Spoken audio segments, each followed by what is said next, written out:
Tahun 2007 lalu, Presiden SBY menyampaikan bahwa untuk menjadi negara maju tidak melalui jalan pintas. Penyampaian ini meletakkan pemahaman tentang perkembangan umumnya dan secara khusus pembangunan sebagai suatu proses. Dan mengenai proses, artinya ini menunjuk pada pentahapan. Singkatnya ibarat naik tangga. Untuk sampai ke atas, kita harus menaiki setiap anak tangga.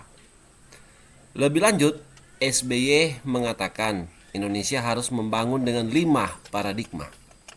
Yang pertama, pembangunan nasional terpadu berdimensi kewilayahan dan kelestarian lingkungan. Yang kedua, paduan dari resource based dan knowledge based economic development. Yang ketiga, pertumbuhan bersama, pemerataan. Yang keempat, memperkokoh ketahanan dan kemandirian bangsa dalam kerjasama internasional yang konstruktif. Yang kelima, mendorong peran dan kontribusi semua elemen dan warga bangsa. Kita kembali di awal penyampaian. Susilo Bambang Yudhoyono, konteks pemikiran SBY lebih kepada penggunaan paradigma itu. Kemudian meletakkan paradigma tersebut sebagai standar baku pembangunan. Dan itu akan mengantarkan Indonesia menuju negara maju. Tuh, dua. Minum kopi Tanpa gula sama kamu jadi manis. Jalan-jalan tanpa kamu terasa sepi. Sektor informal merupakan bagian penting dari perekonomian Indonesia dengan kontribusi mencapai sekitar 57% dari total PDB. Teknologi di sisi lain juga memainkan peran penting dalam perekonomian Indonesia dengan kontribusi mencapai sekitar 40% dari total PDB. Saya berpendapat bahwa sektor informal dan teknologi saling berkaitan dan saling melengkapi dalam menentukan masa depan Indonesia. Sektor informal menyediakan lapangan kerja dan mata pencaharian bagi sebagian besar masyarakat Indonesia. Sementara teknologi dapat membantu meningkatkan produktivitas dan efisiensi sektor informal. Di bagian ini, saya ingin menjelaskan tentang konsep sektor informal dan teknologi. Sektor informal didefinisikan sebagai kegiatan ekonomi yang tidak terorganisir dan tidak terdaftar secara resmi. Teknologi di sisi lain merupakan seperangkat pengetahuan dan keterampilan yang digunakan untuk memecahkan masalah atau menghasilkan produk. Kemudian selanjutnya, peran sektor informal dan perekonomian Indonesia. Sudah saya sebutkan sebelumnya, menyediakan lapangan kerja dan mata pencaharian bagi sebagian besar masyarakat Indonesia, terutama mereka yang tinggal di pedesaan dan wilayah terpencil. Teknologi dapat membantu meningkatkan produktivitas dan efisiensi sektor informal. Misalnya, teknologi informasi dapat digunakan untuk meningkatkan pemasaran produk dan jasa sektor informal. Teknologi juga dapat digunakan untuk meningkatkan efisiensi produksi dan pengelolaan keuangan sektor informal. Akhirnya, kita akan menyimpulkan bahwa sektor informal dan teknologi saling berkaitan dan saling melengkapi dalam menentukan masa depan Indonesia. Sekali lagi, sektor informal menyediakan lapangan kerja dan mata pencaharian, sementara teknologi dapat membantu meningkatkan produktivitas dan efisiensi sektor informal. Seperti apa hubungan antara sektor informal dan teknologi untuk bisa mencapai masa depan Indonesia jauh lebih baik? Semua sudah tidak asing lagi dengan media sosial seperti YouTube, Facebook, dan TikTok atau snack video serta Twitter. Media sosial ini contoh dari teknologi yang dibangun sebagai wujud nyata pendekatan bisnis sosial. Bisnis sosial adalah usaha berbasis pada proses pelembagaan orang, dan setiap individu dengan berbagai latar belakang akan menentukan sendiri apa yang ia inginkan atau mengikuti tren tertentu yang sudah ada. Individu tidak lagi memusingkan latar belakang asal, sebab mereka dengan sendirinya telah terlembaga dalam sistem teknologi komputasi atau kemudian disebut netizen alias warga net. Sebagian dari mereka menawarkan barang dagangan dan jasa melalui akun media sosial, ada yang di YouTube, ada yang di Facebook, TikTok, Snack Video, dan juga Twitter.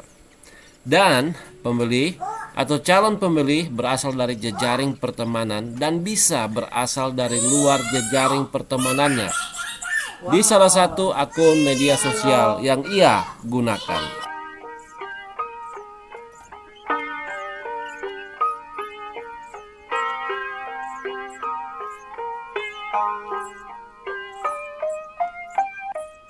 Oke, kita akan mendiskusikan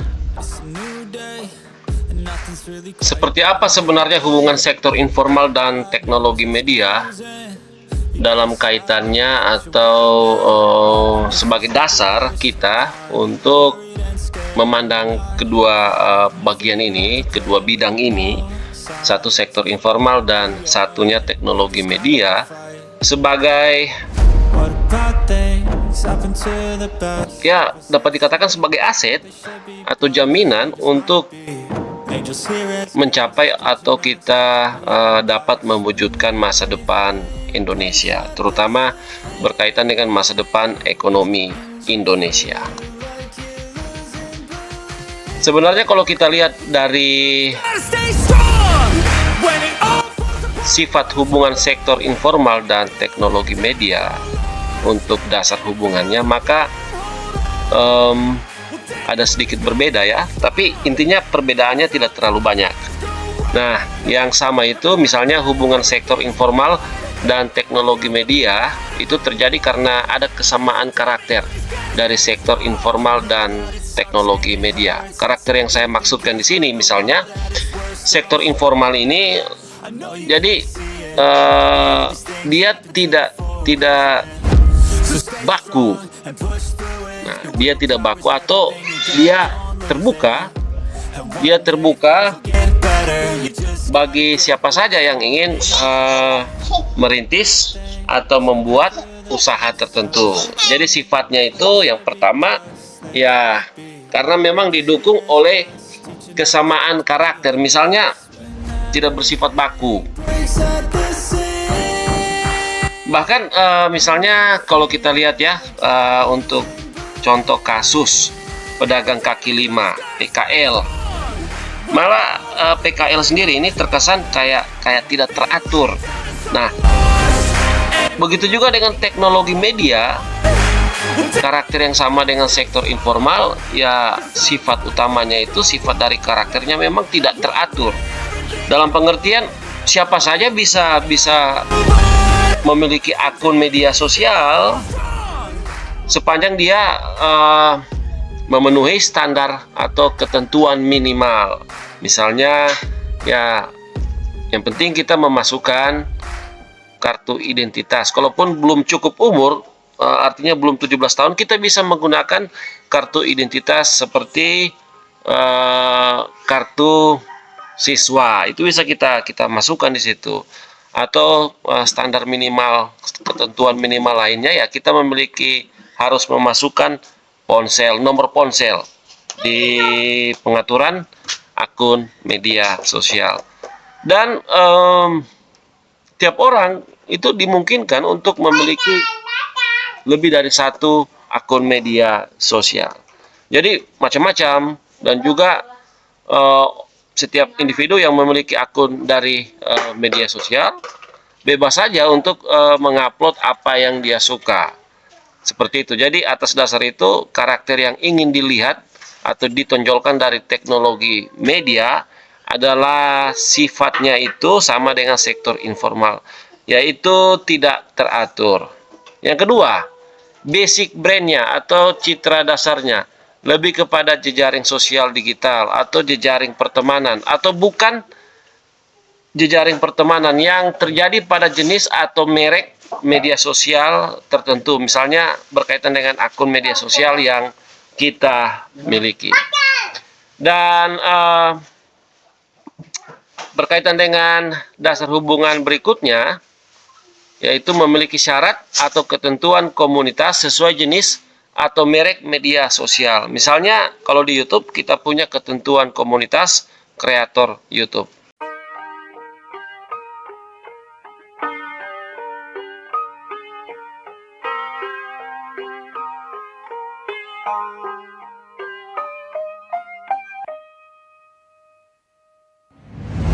It's a new day, and nothing's really quite going your way.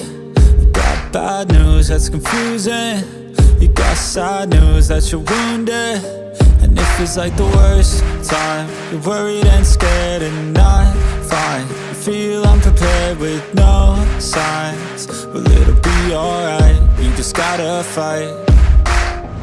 What about things happen to the best of us? It seems like they should be blessed, they just might be. Oke, jadi kita lanjut. Yang berikutnya itu dasar hubungan antara sektor informal dan teknologi media. Itu kita bisa lihat bahwa sektor informal dan teknologi media dapat mencitrakan sistem dunia terbuka atau dikenal dengan open world, dan kemudian dimungkinkan terjadi pembentukan open society atau pembentukan masyarakat terbuka. Dan ini dasar hubungan yang terakhir ini merupakan salah satu pemikiran bahwa ini loh potensi bagi masa depan ekonomi Indonesia, karena memang untuk sektor informal, kalau kita ingin membangun sektor informal berbasis pada sistem open world, maka kita harus menggunakan teknologi media. Teknologi media itu yang saya maksudkan adalah teknologi misalnya Facebook, Twitter, Instagram, masih banyak berkaitan dengan teknologi media, atau mungkin game. Itu merupakan salah satu upaya untuk memperkuat, untuk membangun sektor informal berbasis pada sistem open world.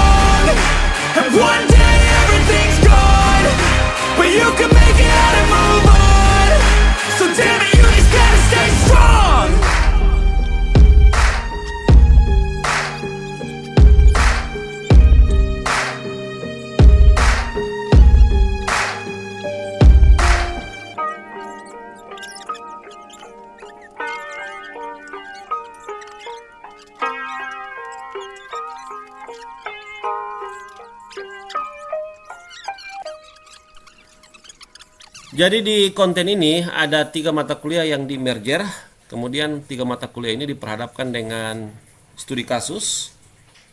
Kita akan melihat sektor informal dan teknologi media, atau sehubungan dengan judul konten masa depan ekonomi Indonesia ditentukan oleh sektor informal dan teknologi media. Nah, kalau dalam mata kuliah pengantar sosiologi, dia akan melihat seperti apa sih pembelajaran kita untuk pengantar sosiologi. Pengantar sosiologi terutama berkaitan dengan konten ini. Atau kalau itu berkaitan dengan antropologi sosial, jadi yang kita akan lihat seperti apa pembelajaran antropologi sosial dikaitkan dengan konten ini. Atau kalau kita bicara soal kebijakan dan kesejahteraan sosial, maka kita akan lihat seperti apa pembelajaran kita kalau seandainya kita diperhadapkan dengan judul atau konten ini. Masa depan Indonesia ditentukan oleh sektor informal dan teknologi media. And scared and not fine. You feel unprepared with no signs. Well, it'll be alright. You just gotta. Saat ini saya mengajak teman-teman mahasiswa untuk masuk di grup Facebook Nuansa Kota Tentena supaya kita bisa memahami bagaimana hubungan antara sektor informal dan teknologi media. Nah, di sini ada postingan dari Murni Julianti di grup Facebook Nuansa Kota Tentena, dan yang bersangkutan menawarkan ikan batu, dan harganya itu sudah tertera sangat jelas di grup Facebook Nuansa Kota Tentena. Artinya sektor informal berkaitan dengan ini, apa yang diposting ditawarkan oleh Murni Julianti merupakan salah satu pendekatan yang dipilih oleh yang bersangkutan untuk mempromosikan, untuk menawarkan produknya, produk yang dijual. Jadi produk yang dijual itu ikan, dan ada di sini dikatakan bebas ongkir untuk pengantaran Saojo, Tendea, dan Tentena. Itu bebas ongkir untuk ikan batu. Dan tadi sudah saya sampaikan bahwa arahnya teknologi media itu pada pembentukan open society, pembentukan masyarakat yang terbuka. Nah, sebagai contoh di sini Iskandar Maga Suda.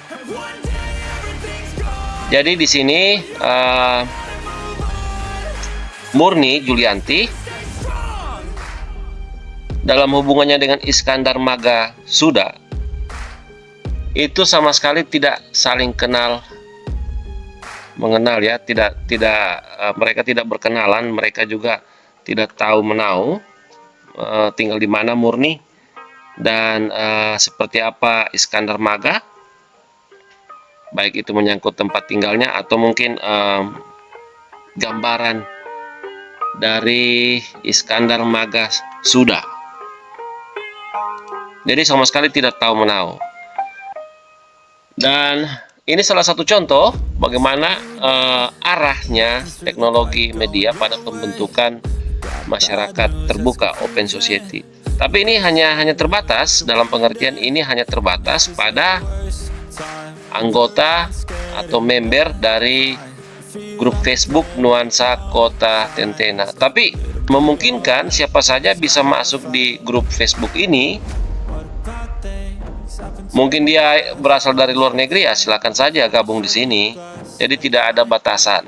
Itu yang saya maksudkan, bagaimana teknologi media dia mencitrakan, dia ingin membentuk yang pertama sistem ini yang dianut ialah sistem open world, dunia terbuka. Dan untuk mewujudkan itu, untuk mendukung, untuk merealisasikan bagaimana pembentukan dunia terbuka, maka teknologi media mengusung pendekatan atau mengupayakan pembentukan masyarakat terbuka, open society. Nah, seperti ini. Ada yang menawarkan pakaian di sini, ada yang menawarkan kursi, ada banyak sekali.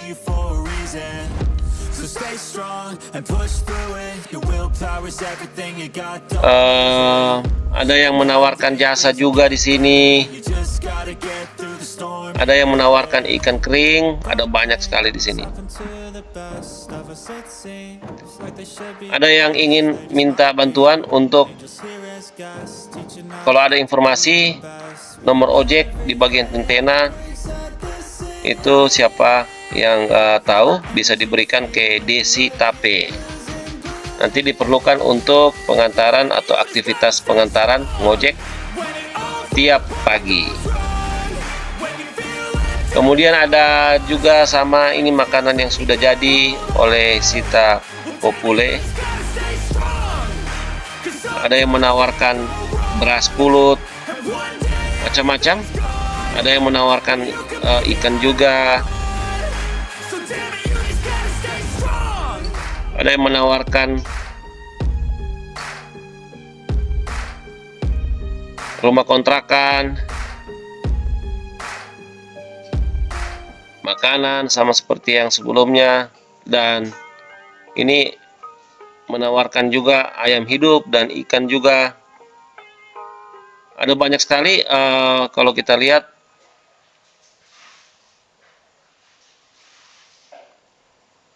Bagaimana upaya untuk mewujudkan atau upaya kita untuk membangun masa depan ekonomi Indonesia